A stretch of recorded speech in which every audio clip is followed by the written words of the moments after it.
boleh bersorak-sorai, di mana kami juga boleh mendengar Tuhan kesaksian dari teman-teman di mana kuasa-Mu sudah bekerja, bahkan keluarga-keluarga semakin kuat, sehingga kehidupan kami semakin nyata untuk mengenapi visi-Mu Tuhan, di mana kami boleh membangun generasi-generasi mulia, membangun keluarga ilahi, di mana kami juga melahirkan untuk generasi-generasi mulia. Terima kasih Tuhan, perlengkapi kami baik pada malam hari ini.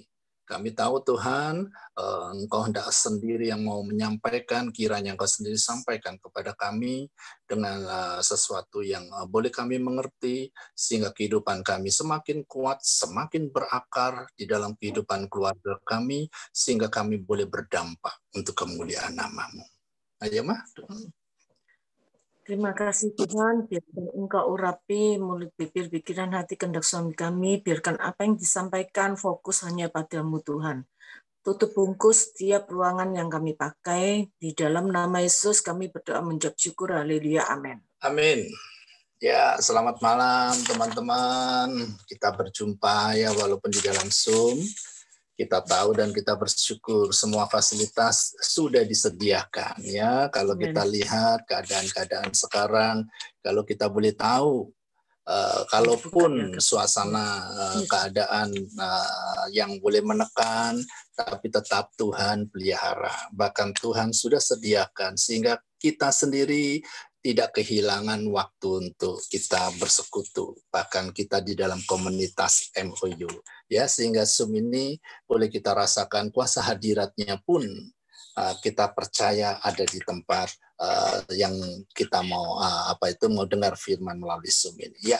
Ya, saya berapa hari atau berapa minggu yang lalu saya sedang memikir-mikirkan gitu ya. Iya. Bagaimana sasaran-sasaran keluarga ini boleh menjadi sesuatu yang berdampak ya. Bahkan kita juga mesti sadari bahwa keluarga ini adalah punya kepentingan ya yang Allah taruh di dalam kehidupan kita. Makanya saya sedang merenungkan, saya mau bagi kepada teman-teman supaya kita sadar bahwa semua kita kalau ditaruh di dalam keluarga pada saat ini itu rencana dan kasih karunia untuk bukan hanya kita menikmati, tapi kita punya yaitu namanya visi untuk melakukan apa yang menjadi kehendak Tuhan melalui keluarga ini. Makanya di slide pertama saya beri gambar keluarga adalah kepentingan dari Tuhan, ya, kepentingan dari Tuhan. Sebab kita tahu ya bahwa keluarga ini boleh dibentuk karena kita tahu dan kita sadari bahwa Tuhan itu punya kepentingan terhadap keluarga kita, terhadap keluarga-keluarga. Makanya, ayo kita sama-sama ya teman-teman untuk melihat tujuannya, purpose-nya semestinya Kristus itu Allah untuk menaruh kita, untuk membuat kita di dalam keluarga apa. Makanya saya mungkin di slide yang kedua, Pak, siapa ini Pak Didi ya, di slide kedua Pak Didi, ya. Saya beri penekanan di sini purpose Allah pada mulanya atas keluarga ya, purpose Allah pada mulanya. Awal pertama keperkawinan itu dilakukan manusia pertama yaitu Adam dan Hawa. Mari kita ini sendiri sadari bahwa ternyata keluarga itu punya sesuatu tujuan Allah yang luar biasa. Kita bisa lihat di Kejadian 1 mulai 27-28 aja ya, mulai 27. Tolong dibacain 27 ya. Kejadian 1 27 28. 27 aja 27, dulu ya. Maka Allah menciptakan manusia itu menurut gambarnya, menurut gambar Allah diciptakannya dia laki-laki dan perempuan. Nah, ya. Jadi kalau di dalam firman yang sudah ditulis di ayat 27 Kejadian 1 bahwa Tuhan itu menciptakan laki-laki dan perempuan. Artinya apa laki-laki dan perempuan? Itu berbicara keluarga, teman-teman. Jadi berbicara perkawinan manusia pertama Adam dan Hawa.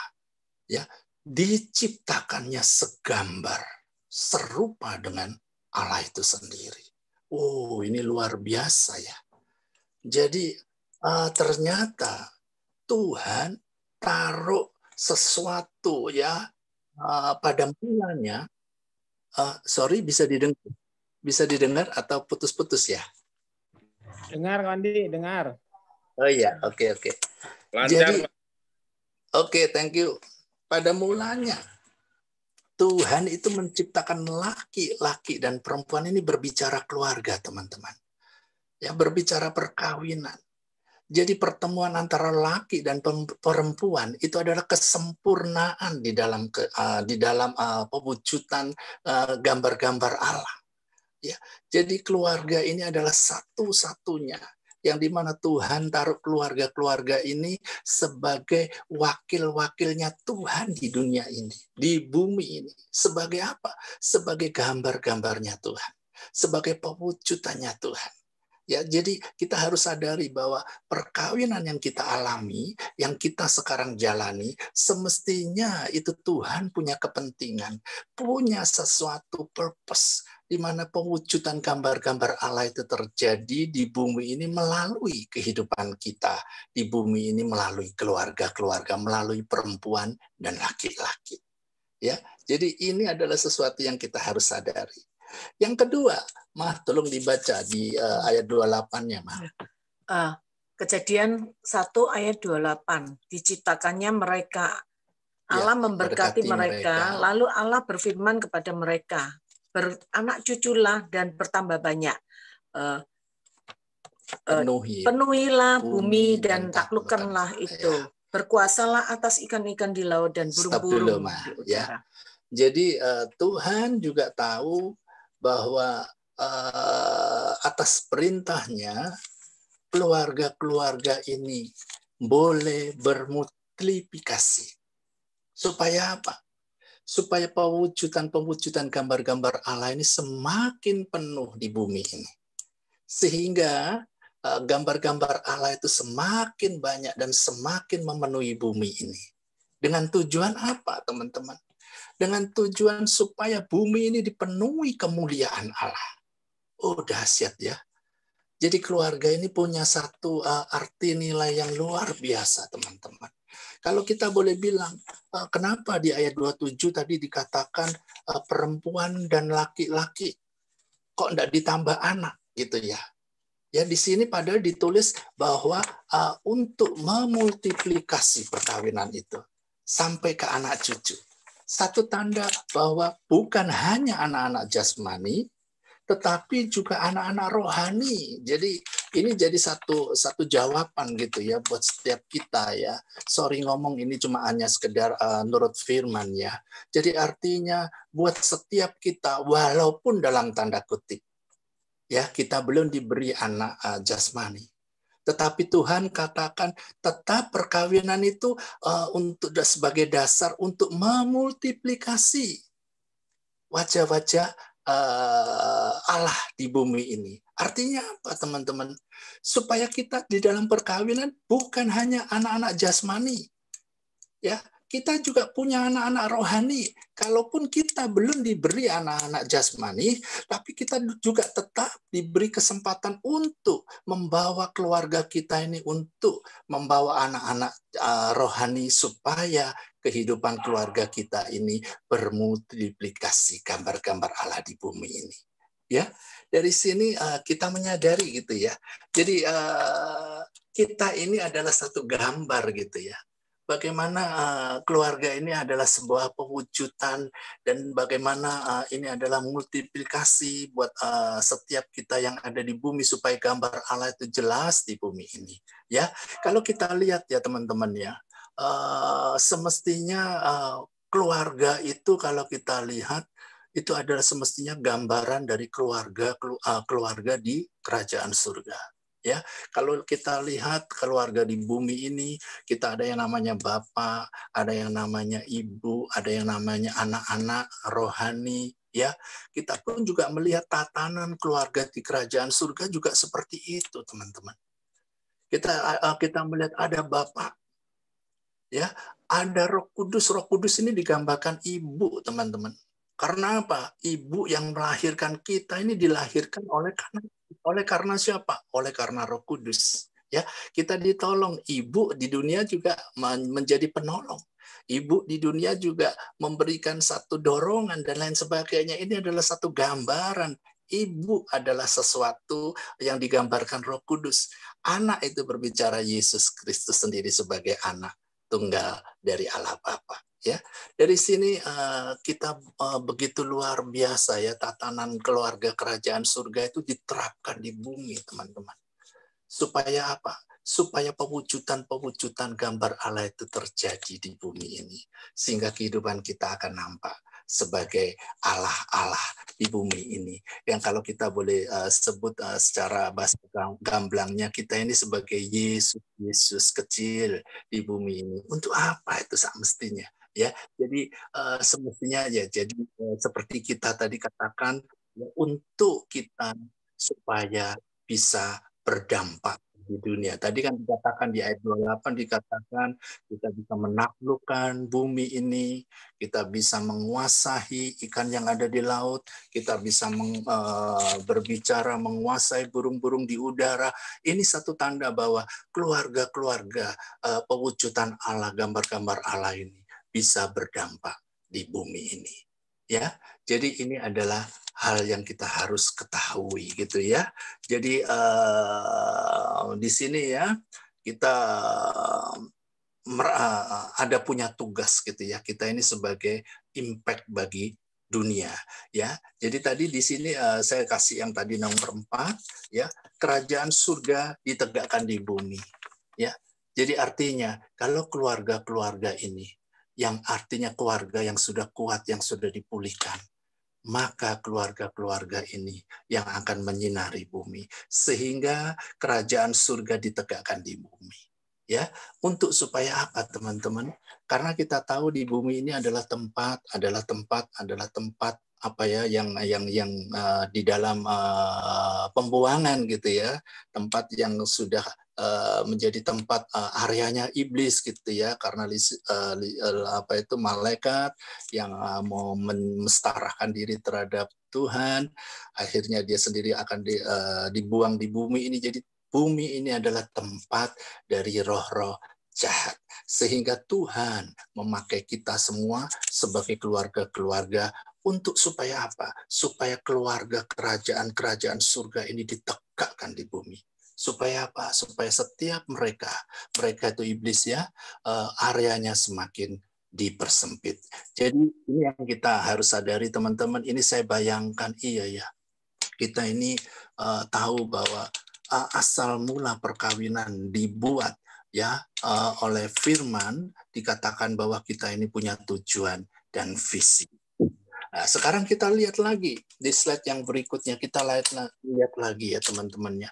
Ternyata iblis itu juga punya purpose juga gitu ya. Di sini iblis punya purpose juga, bahkan saya tulis di sini menjadi target yang ketiga, Pak. Menjadi target yang utama dan terdepan untuk menggagalkan rumah tangga tadi. Purpose dari Allah sendiri, kita punya visi, bahkan kerajaan surga ditegakkan. Tapi iblis juga nggak mau kalah, teman-teman. Ternyata iblis juga punya purpose yang luar biasa. Artinya apa? Untuk menjadi keluarga-keluarga itu menjadi target yang pertama, yang terutama untuk menggagalkan rumah tangga. Saya ada baca buku ya. Saya membaca sebuah kisah dari pendeta almarhum pendeta Yeremia Rim ya. Pada suatu hari dia itu sedang terbang gitu ya, di dalam pesawat dia melihat ada seorang yang sedang ditawari makanan. Dia sendiri katakan, saya berpuasa. Waktu itu pramugari sedang memberikan tawaran untuk pesanan makanan gitu ya. Ternyata dia menolak. Dipikir pendeta almarhum Yeremia Rim dipikir, wah kalau seperti ini bisa menjadi tempat untuk kongko-kongko karena sama-sama hamba Tuhan, dia pikir seperti itu ya. Ternyata terjadilah ngobrol dan lain sebagainya. Tapi sesuatu yang tak terduga ini terjadi, teman-teman. Ternyata apa yang menjadi dugaan dari Pak Pendeta Yeremia Marim ini ternyata meleset, teman-teman. Dia dikatakan ternyata bukan anak-anak Tuhan. Orang yang sedang berpuasa itu ternyata orang gereja setan gitu ya. Terus penasaran kenapa kok gereja setan ini sedang berpuasa. Dia katakan dia seluruh dunia sedang berpuasa untuk supaya mereka punya power untuk menghancurkan keluarga-keluarga Kristen. Oh, seperti itu. Jadi iblis juga punya satu sasaran, satu purpose, satu maksud. Di mana Tuhan tadi sudah meletakkan maksud perkawinan itu begitu luar biasa. Sehingga kerajaan iblis di bumi ini dipersempit melalui keluarga-keluarga anak-anak Tuhan. Makanya dia juga punya purpose untuk menghancurkan keluarga-keluarga Kristen. Supaya apa?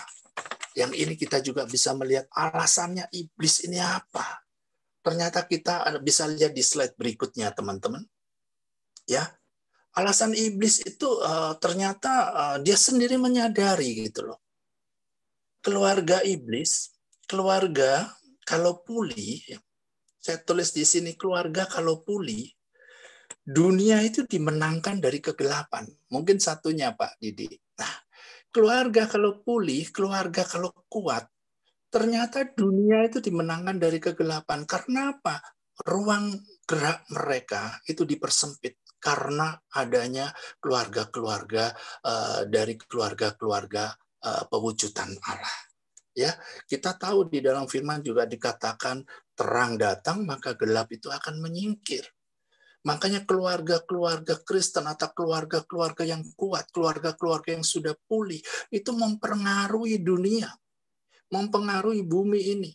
Supaya kegelapan itu semakin kecil. Dan kalau hal itu disadari iblis, maka dia sendiri akan merasa hal ini juga dia harus bertahan. Untuk apa? Untuk bisa menggagalkan keluarga-keluarga dari anak-anak Tuhan. Ya, dia juga tahu alasan kedua saya tulis di sini keluarga itu merupakan lembaga tertinggi dari Allah. Tadi saya sebut di depan bahwa satu-satunya ya keluarga itu adalah wakil Allah.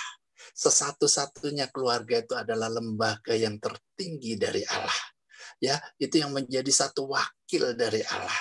Yang tadi sudah digambarkan sebagai seperti gambaran Allah Bapa, Roh Kudus dan Anak. Ya, jadi ini yang membuat keluarga-keluarga ini menjadi sasaran begitu ya, menjadi sasaran di mana keluarga kalau pulih, wah iblis juga semakin bahaya gitu ya. Nah ini yang membuat keluarga-keluarga itu semakin menjadi sasaran bagi iblis itu sendiri. Ya, kenapa? Karena keluarga adalah lembaga tertinggi dari Allah. Kalau lembaga tertinggi ini berpengaruh, makanya kalau kita lihat teman-teman, banyak kalau kita lihat bagaimana keluarga itu punya impact gitu ya. Kalau kita di Korintus juga disebut ya di dalam firman kalau mau memilih pemimpin yang dilihat pertama adalah keluarganya, termasuk di dalam reguler ya. Kalau kita lihat, kalau kita mau terima segala sesuatu apapun yang dilihat adalah keluarga. Makanya keluarga yang pulih itu punya powerful, punya satu kuasa dan otoritas ya. Karena tadi sudah dikatakan keluarga adalah lembaga tertinggi, dia punya otoritas dan punya mandat di mana semua apa yang Tuhan tadi yang disebut di ayat 27 dikatakan kita akan menguasai bumi itu ya. Ya. Dia tahu juga iblis juga merasa kalau keluarga-keluarga Kristen ini saya hancurkan, maka impact-nya juga akan besar. Ya, ada sebuah cerita saya juga baca sebuah cerita di buku itu. Ada seorang anak ya, karena broken home gitu ya, seorang keluarga yang sudah melihat anak ini melihat orang tua yang sudah tidak bisa mempertahankan keluarganya lagi karena ada kekerasan dan semuanya terjadi sehingga si ayah ini meninggalkan ibunya. Jadi anak ini merasakan sesuatu kehancuran gitu ya. Waktu itu dia merasa putus asa dan melihat ibunya yang begitu kasihan gitu ya. Di dalam buku itu dijelaskan bahwa ibu ini menjadi sasaran dari papanya, sehingga ibu ini menjadi sesuatu yang istilahnya wis hancur-hancuran gitu ya, baik secara fisik maupun mental maupun secara hal yang lain gitu ya. Pada satu saat dia berjanji dalam dirinya sendiri, dia katakan kepada dirinya sendiri, saya mau jadi orang yang pintar. Saya akan menguasai segala kepengetahuan sehingga saya akan menjadi seorang leader yang berpengaruh, sehingga saya juga akan mempunyai sesuatu yang berpengaruh di dalam masyarakat. Benar teman-teman, dia mengalami sesuatu yang luar biasa, tapi ada sesuatu yang dia punya kelemahan adalah dia melukis gitu ya. Pada satu saat lukisan itu dilihat sama gurunya, dan gurunya mengejek gitu ya. Mengejek apa yang menjadi lukisan kebanggaan atau merupakan sesuatu yang usaha dia berkarya, ternyata diejek. Dan guru itu semakin menghina gitu ya. Ternyata anak ini melihat begitu dendam terhadap gurunya. Karena apa? Guru ini juga merupakan bagian dari sepertinya negaranya, seperti negara dari papanya yang sedang menceraikan mamanya, gitu ya. Ternyata berjalannya waktu, dia mengambil satu sikap, satu saat saya akan balas. Benar teman-teman, satu saat dia menjadi satu leader yang besar di dunia. Mungkin teman-teman sudah menebak siapa ini. Ternyata anak yang sudah hancur di dalam keluarga, anak yang sudah mempunyai sesuatu posisi yang hancur, ya dia punya impact besar. Dia sedang melakukan sesuatu yang berimpact besar sekali. Dia membunuh jutaan orang. Yang di Jerman, yaitu kalau kita sudah tahu siapa namanya, Hitler. Itu ya. Jadi iblis juga tahu kalau keluarga hancur, impact-nya juga besar. Impact-nya juga besar. Sebab itu kita juga tahu bahwa iblis, makanya kita menjadi sasaran. Keluarga-keluarga yang kuat ini boleh menjadi sasaran buat iblis, supaya kalau keluarga hancur, maka impact-nya akan besar. Ya, sekarang kebalikannya, kalau keluarga kuat, ya iblis takut dan lari. Tadi kan sudah dikasih tahu ya di depan bahwa kalau keluarga kuat, kita itu akan punya yang namanya government dari Tuhan. Pembelaan dari Tuhan, mandat dari Tuhan. Karena keluarga ini adalah penjelmaan dari segala apa yang menjadi wakil-wakilnya Tuhan di bumi ini, dan punya visi di mana kekuatan Tuhan itu berkarya di dalam keluarga. Maka keluarga kuat itu akan mempengaruhi iblis, sehingga iblis tidak mempunyai kekuatan untuk menghancurkan, gitu ya. Untuk menghancur karena apa? Ada pembelaan dari Tuhan itu sendiri, ya. Jadi ini yang menjadi dasar teman-teman. Saya juga merenung ya teman-teman ya. Ternyata jangan main-main dengan keluarga ya. Kalau keluarga itu punya visi yang begitu luar biasa, kita tahu bahwa tipu muslihat iblis untuk menggagalkan keluarga-keluarga kita yang sudah dibangun kuat, kita tetap juga harus jaga supaya keluarga yang kuat ini tetap pada fondasinya, yaitu di dalam tujuan atau purpose-nya perkawinan itu pada mulanya, sehingga kekuatan iblis itu akan menjadi sesuatu yang tidak berdampak buat kita, ya. Sekarang yang mungkin kita masuk di dalam kehidupan kita sehari-hari. Ayo kita bahas sama-sama. Kita juga apa artinya itu, bagaimana sih semestinya ciri-ciri dari keluarga yang kuat, gitu ya. Kalau kita sudah tahu, kita tahu bahwa keluarga harus dibangun dengan kekuatan yang namanya kekuatan dasar dari segala kebenaran. Makanya kita juga akan melihat bagaimana sih tanda-tanda ciri-ciri keluarga yang kuat, ya. Ya, saya tulis di sini adalah yang ke-1, ada kesepakatan. Saya melihat di kamus ya teman-teman. Ternyata sepakat bahasa aslinya adalah sumponeo, ya. Bahasa aslinya itu sumponeo. Ada keharmonisan. yang artinya ada kekompakan, ada kesetujuan bersama, ada kebersamaan. Itu yang namanya sepakat. Jadi ciri-ciri keluarga yang kuat itu adalah ada ciri yang namanya kesepakatan. Walaupun di dalam kehidupan kita mungkin ada perbedaan dan lain sebagainya. Tapi sesuatu yang kita jalani perbedaan itu akhirnya ada kebersamaan untuk kita sepakat dan kompak. Sehingga kesepakatan itu boleh menjadi dasar dari keluarga. Setiap kita menjadi keluarga yang kuat. Ya, yang kedua, saya juga tulis di sini itu di Matius 18:19 ya. Kalau kita tahu mungkin supaya cepat waktunya kita tahu dan kita mungkin hafal gitu ya. Kalau dua orang sepakat maka apa saja yang diminta itu pasti diberikannya. Apa saja yang diminta di dalam nama Tuhan kita akan menerimanya ya. Yang kedua ini yang mungkin saya agak bahas. Karena ini juga saya juga mempunyai pengalaman secara pribadi ya. Yang kedua saya akan juga bagikan kepada teman-teman. Yang kedua adalah penuh hormat atas perkawinan.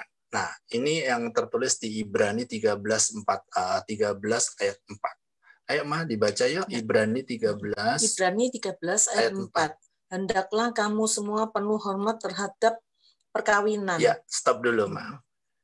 Hendaklah kita penuh hormat atas perkawinan. Jadi perkawinan tidak bisa ditukar dengan yang lain, teman-teman.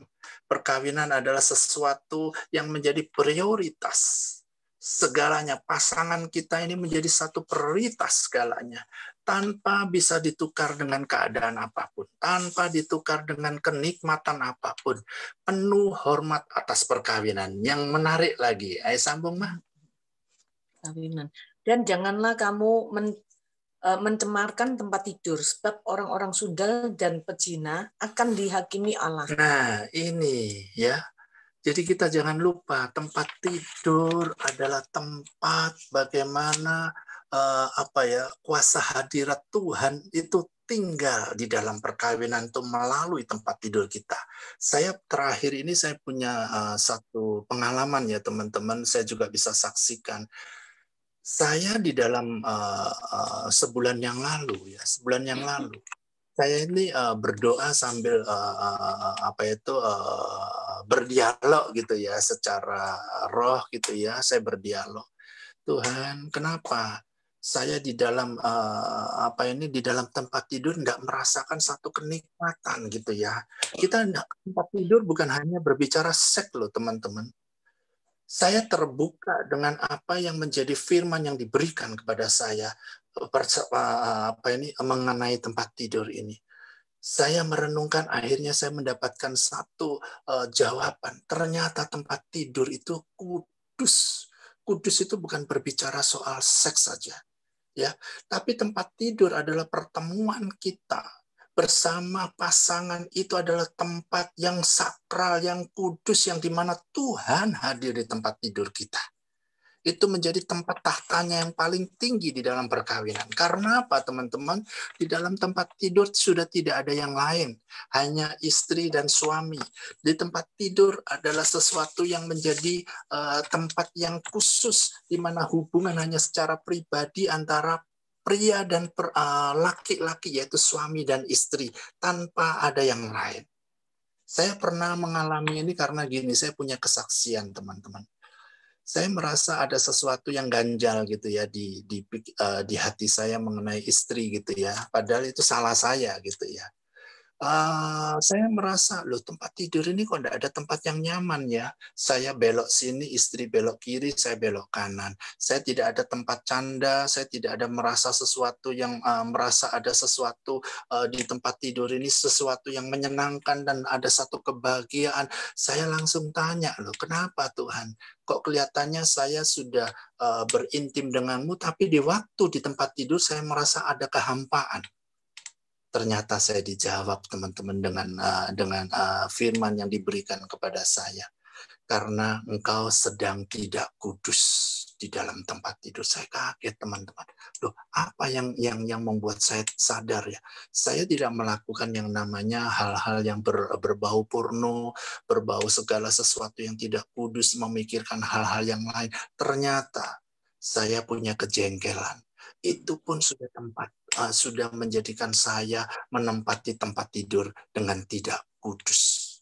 Oh, saya bertobat, teman-teman.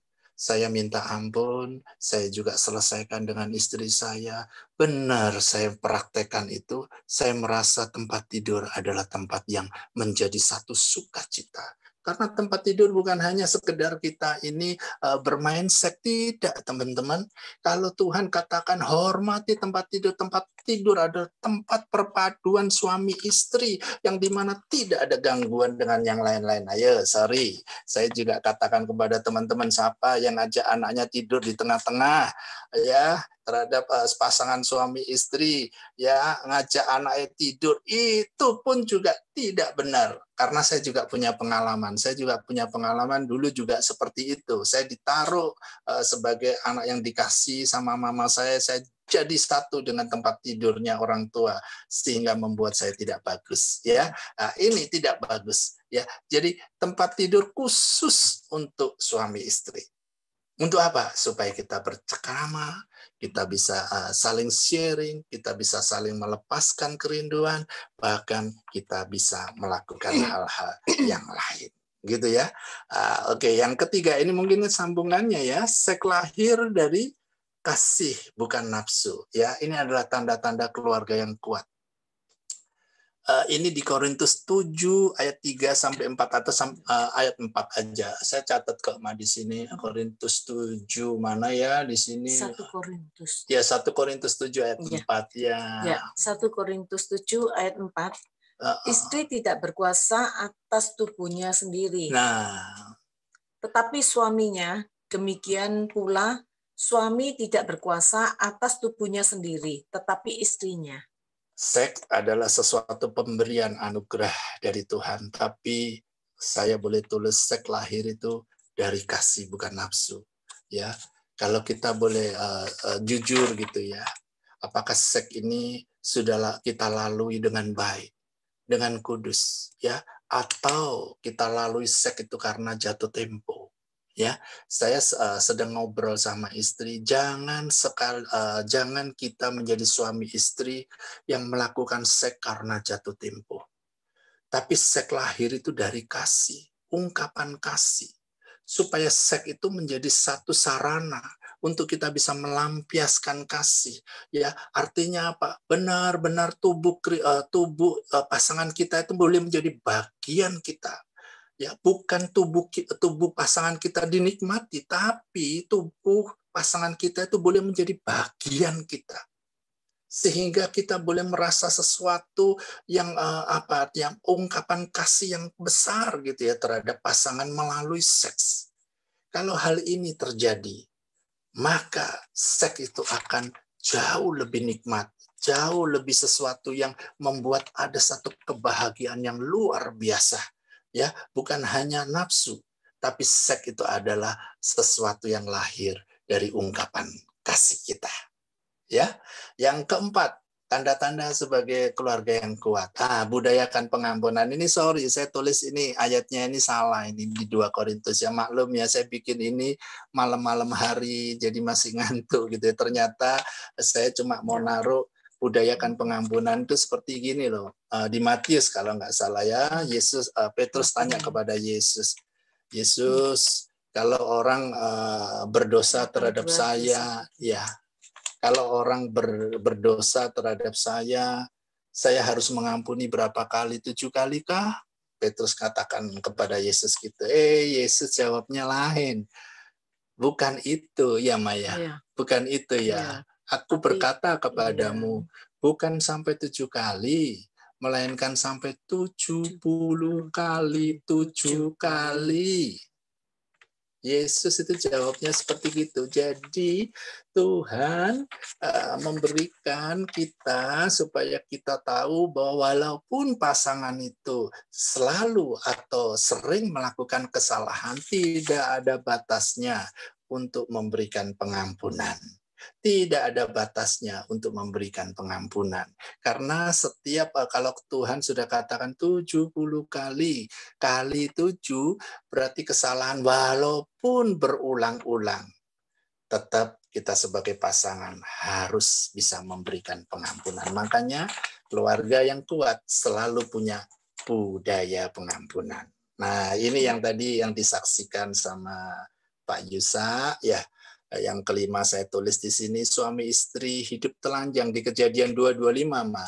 Ya, mungkin teman-teman ini ayatnya agak banyak, tapi nggak apa-apa ya, karena ayat ini sering kita dengar ya. Kejadian 2:25. Mereka keduanya telanjang, manusia dan istrinya itu, tetapi mereka tidak merasa malu. Nah, arti dari firman ini dikatakan hidup yang telanjang tapi tidak merasa malu. Ini berbicara keterbukaan yang seperti tadi dibicarakan sama Pak Yusa, sama istri.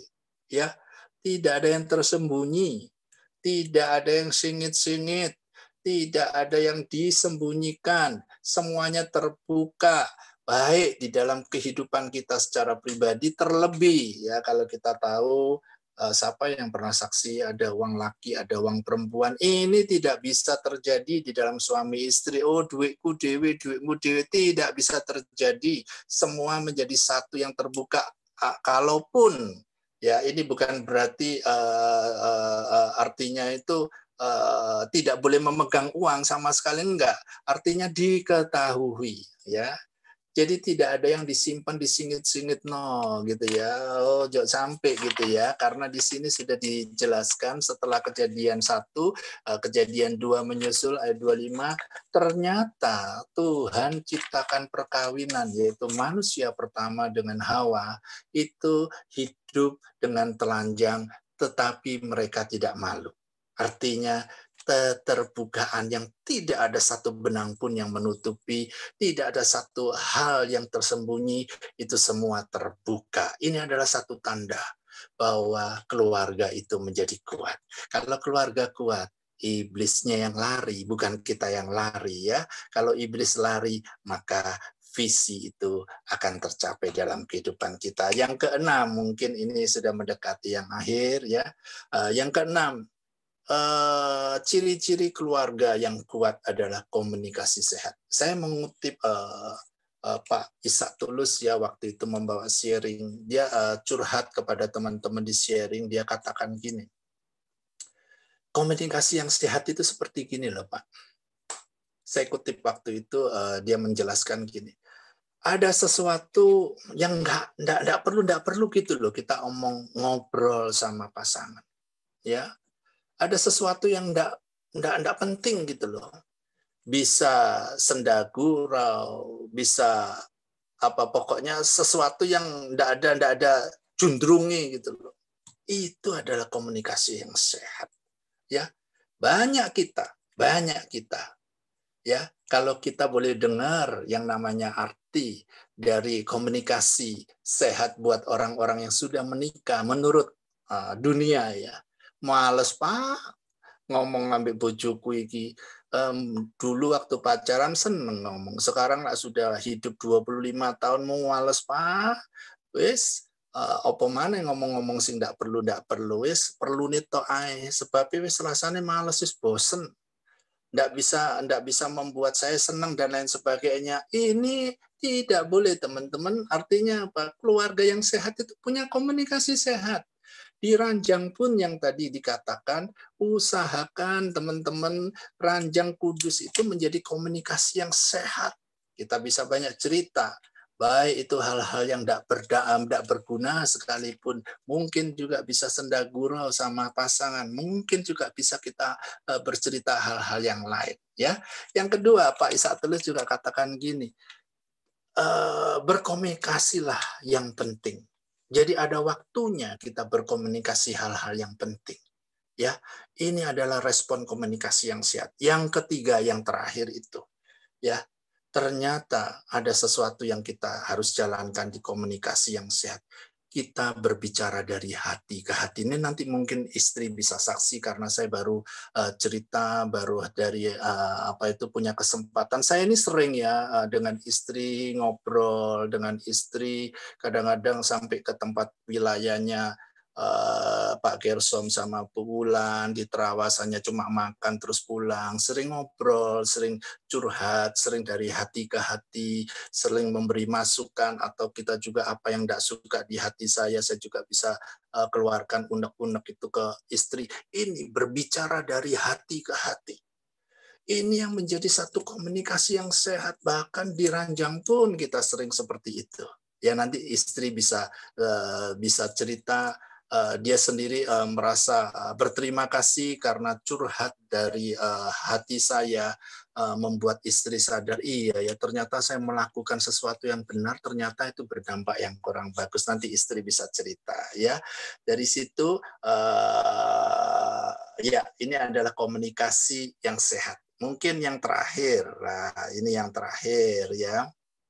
Nanti mungkin istri bisa saksi yang terakhir ya.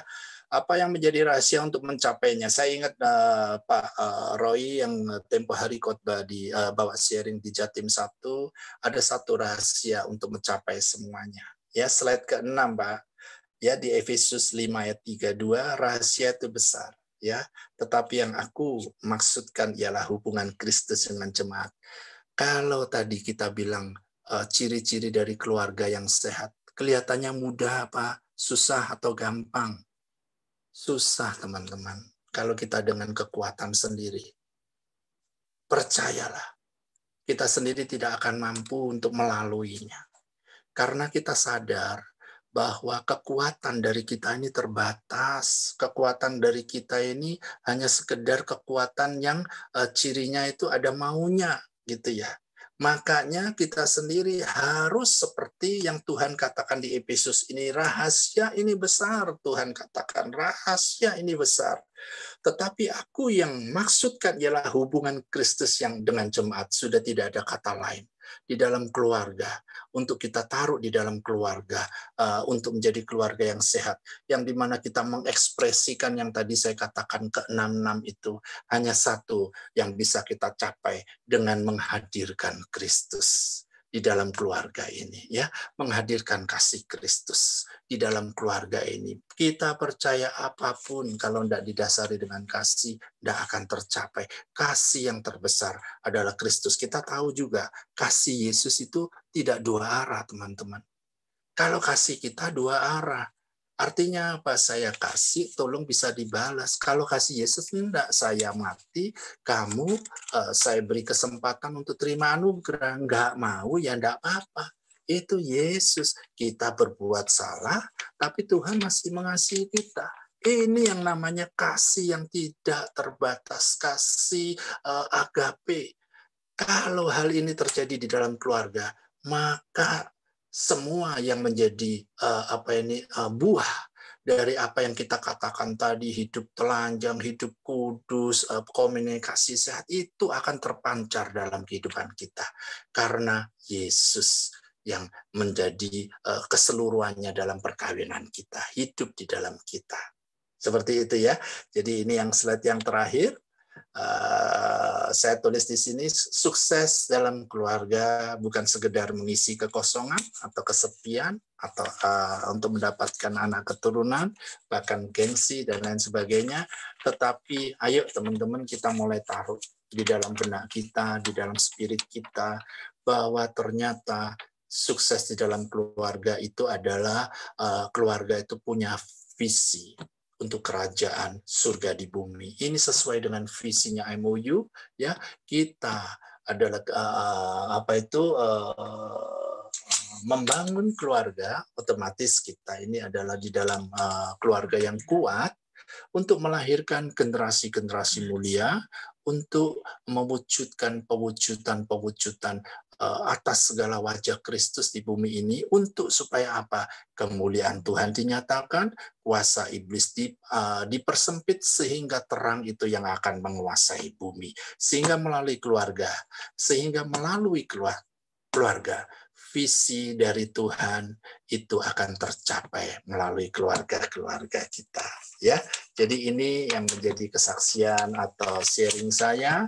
Mungkin Mama juga bisa sedikit membantu ya Maya untuk untuk saksi gitu ya. Apa Ma yang kamu dapat dari sharing ini? Ya, Ya masalah suami menjelaskan masalah tempat tidur ya memang dulu saya masih belum ada tugas FCBH itu dari FCBH itu apa, Ma? Renungan firman ya. Ya, renungan firman yang dari Full Gospel ya. Nah, saya ini dulu saya sering bisa senda gurau setelah doa sepakat kita masih sharing, masih omong-omong gitu ya, masih cerita gitu, nggak langsung tidur. Nah, setelah ada ini tugas, karena kan kadang saya ini repot ya, jadi saya mikir nanti malam aja saya kerjain gitu. Nah, secara saya enggak mengerti. Nah, suami itu rasanya gondok, tapi saya enggak ngerti karena dia enggak pernah cerita, enggak pernah negur gitu ya. Jadi dia tiduran gitu, ya saya NI, saya bikin renungan gitu ya. Renungan kadang-kadang numpuk sampai 3, jadi saya terus sampai malam, tengah malam gitu. Saya seneng karena kalau malam itu saya merasakan bisa mikir dengan jernih gitu. Kalau siang sore gitu keganggu, kadang mikir gitu terus ada orang manggil, ada gini, ada masalah gitu. Jadi terus saya sering gitu. Jadi ya saya nggak ngerti. Jadi kemarin itu berapa hari lalu dia cerita kalau dia merasa terganggu ya, itu saya menyadari, saya langsung sudah berubah itu. Jadi saya yang mengerjakan sore atau siang saya cicil gitu, belum selesai saya berhentikan dulu, nanti saya lanjut lagi gitu ya. Nah, masalah telanjang ya, saya telanjang itu keterbukaan ya. Keterbukaan memang saya ini dari mungkin ya. Papa jelasin dulu ya, bukan karena terganggu. Ya. Tapi kita harus menyadari bahwa tempat tidur adalah tempat pertemuan kita, di mana ini boleh menjadi quality time sehingga itu menjadi tempat yang kudus gitu ya. Walaupun kamu baca firman, tetapi firman bisa diganti dengan jam lain, tapi waktu tidur kita sama-sama bisa melakukan. Itu biasanya setelah doa sepakat kita. Nah, telanjang itu keterbukaan ya. Kalau keterbukaan itu dari dulu memang kita kami suami istri memang terbuka dari hal-hal kecil. Dari hal-hal kecil itu kita semuanya terbuka, tidak ada yang rahasia. Bahkan keuangan juga kami berdua semua tahu dari mulai nikah, dari sebelum nikah kami memang berdua bekerja ya, jadi saling menghormati lah. Jadi apa masalah kerjaan, masalah anak, masalah semuanya kami terbuka, tidak ada uang laki, uang perempuan, tidak ada, semuanya gitu. Jadi kebutuhan kami untuk berdua semuanya, mau beli apapun kita sepakat. Kita selalu bicara, tidak pernah ada yang singit-singit ya, biasa ibu-ibu ada yang singit-singit, kami enggak. Kami selalu berbicara gitu. Dan pokoknya kita enjoy lah, terbuka semuanya gitu. Mulai hal kecil sampai besar dari dulu itu. Nah, komitmen yang sehat ya, komunikasi yang sehat, yaitu kami selalu ngobrol, mulai hal yang tidak penting sampai hal yang penting, selalu. Bahkan kami berapa hari ini kami ke Trawas, ke Tretes, cuman ke Malang, kami cuma makan cumi ya. Terus kami pulang, karena merasa enjoy aja. Kami cerita mulai perjalanan sampai pulang. Nggak ada bahan yang habis gitu. Karena kami senang. Kadang-kadang kami ke mall. Ke mall itu kami enggak tujuan belanja. Suami bilang, kamu enggak mau belanja? Enggak. Jadi kami pergi jalan-jalan, karena sekarang kan anak-anak juga jarang ya punya kesibukan sendiri-sendiri, kalau kecuali hari Sabtu, Minggu gitu. Anak-anak kumpul. Nah, itu kami kadang-kadang duduk ke kafe, ke minum apa, kita bicara gitu. Jadi nggak pernah habis, mulai hal kecil sampai hal besar. Jadi komunikasi kami, puji Tuhan, baik. Sudah ya, Maya? Sudah. Ya. Terima kasih. Ini kita saling sharing lah ya, bukan kita ini lebih pandai dari teman-teman, enggak. Tapi kita ini sedang membahas bagaimana kita mau menjadi keluarga yang kuat sehingga apa yang menjadi purpose-nya iblis itu tidak tercapai buat kita karena government keluarga yang kuat itu ada government. Tapi di dalam kehidupan kita untuk mencapai keluarga yang kuat, kita tahu bahwa Tuhan punya visi yang kuat, yang luar biasa sehingga keluarga kita ini adalah satu sarana untuk kita berbuat sesuatu untuk kepentingannya Tuhan, di mana kepentingan Tuhan sudah taruh kita dan Tuhan sudah memberi kuasa. Kalau Tuhan sudah memberikan kuasa dan mandat, semua apa yang dibutuhkan kita baik di dalam kehidupan kita secara pribadi ataupun kehidupan kita di depan sebagai visinya, menjangkau visinya Tuhan, kita akan bisa mencapainya. Terima kasih teman-teman, mungkin hal ini yang saya bisa sampaikan. Thank you buat teman-teman, mungkin bisa berbagi-bagi yang lain supaya kita bisa sambil sharing untuk artinya tukar-tukar pengalaman supaya kita ini bisa menjadi kuat, saling menguatkan sehingga kekuatan dari keluarga kita boleh berdampak, berimpact bagi dunia dan mencapai visinya Tuhan. Saya kembalikan, terima kasih, Tuhan memberkati teman-teman.